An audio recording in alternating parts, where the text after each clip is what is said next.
मित्र की परीक्षा सज्जनों, धीरज धर्म मित्र और नारी, आफत काल परखियो उचारी। आपत्ति में मित्र की परीक्षा होती है। मित्र की गरीबी को दूर कर दिया। सुखदेव जी बताने लगे, हे राजन परीक्षित, आगे की कथा को मन लगा करके श्रवण करो। बृकासुर का पुत्र शकुनी, एक बार बृकासुर के पुत्र शकुनी ने नारद जी से पूछा, देवर्षि नारद, ये बताओ तीनों लोकों में ऐसे कौन से देवता हैं जो जल्दी प्रसन्न हो जाते हैं? बोले, जल्दी प्रसन्न होने वाले तो भगवान शिव हैं। अब इस बृकासुर के पुत्र शकुनी ने भगवान शिव की आराधना करी और हवन किया, और हवन में अपने सारे अंग काट काट करके चढ़ा दिए और शंकर भगवान खुश हो गए। बोले, भक्त में तेरी तपस्या से, पूजा से अति प्रसन्न हूं, वरदान मांग लो। क्या कहा? बोले, वरदान मांगो। बोले, प्रभु पहले संकल्प दो, जो मैं मांगूंगा वो देंगे। बोले, जो मांगोगे मैं दूंगा। बोले, मैं जिसके भी सर पर हाथ रखूं वो जल करके भस्म हो जाए। जैसे शकुनी ने वरदान मांगा, भूतनाथ भोले बाबा तो भोले हैं, भोले बाबा ने वरदान दे दिया और ये भोले बाबा के पीछे दौड़ने लगा। भोले बाबा के पीछे पार्वती को छीनने के लिए दौड़ पड़ा है। अब भोले बाबा आगे बढ़े, विष्णु भगवान बोले, भोले बाबा नाटक वही करते हो जो तुम्हें करने नहीं चाहिए, तुम बड़े भोले हो, नाटक तुम्हारे वही रहे। अरे ऐसे राक्षस को तुमने वरदान दे दिया जो तुम्हारे ही पीछे पड़ गया। और देखो, एक बात और कहूं, अब ये बृकासुर दौड़ता हुआ जा रहा है। अब भगवान बोले, कोई उपाय किया जाए, नहीं तो ये शंकर जी को नहीं छोड़ेगा। सो भगवान बोले, विष्णु भगवान बोले, ये बता वरदान किसने दिया है? बोले, भोले बाबा ने। क्या वरदान दिया? बोले, ये वरदान दिया है जिसके सर पर हाथ रखोगे वो जल करके भस्म हो जाएगा। बोले, भांग धतूरे खाने वाले पर इतना विश्वास कर लिया? अरे भांग धतूरे खाने पर एक बात में विश्वास कर लिया, पहले प्रैक्टिकल तो कर, तू जलेगा या नहीं जलेगा?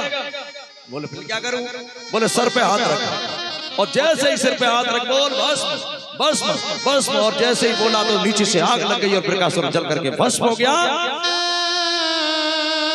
बृकासुर को युक्ति से भगवान ने मार डाला। और भंडारे में दान आया है 251 रुपए। रणवीर सिंह नगला देऊगा भंडारे में दान करते हैं। बहुत बहुत धन्यवाद, बहुत बहुत बधाई, बहुत बहुत शुभकामनाएं।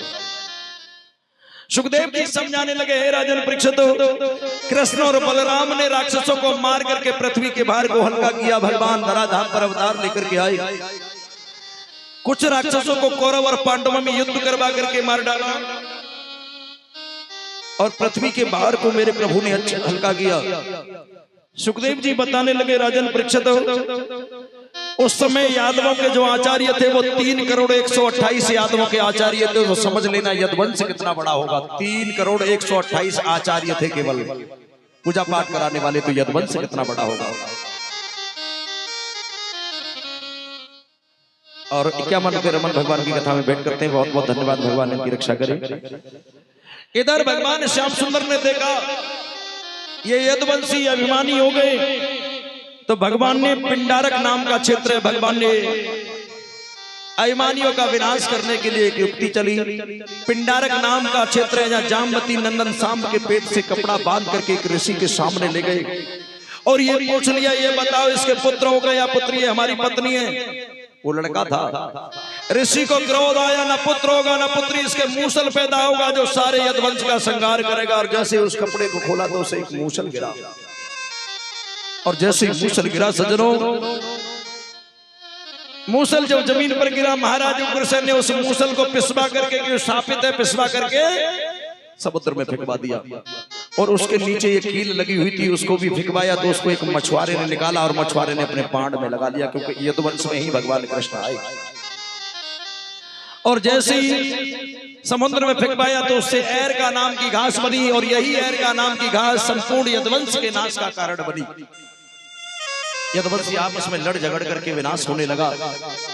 भगवान ने ना अपना देखा ना पराया देखा। जिस वंश में आए भगवान ने वो नहीं देखा। धर्म की स्थापना मेरे प्रभु ने करी है, भगवान ने कहीं समझौता नहीं किया। जो अधर्मी था भगवान ने उसको मौत के घाट उतारा। भगवान ने आकर के धर्म को स्थापना की, धर्म की स्थापना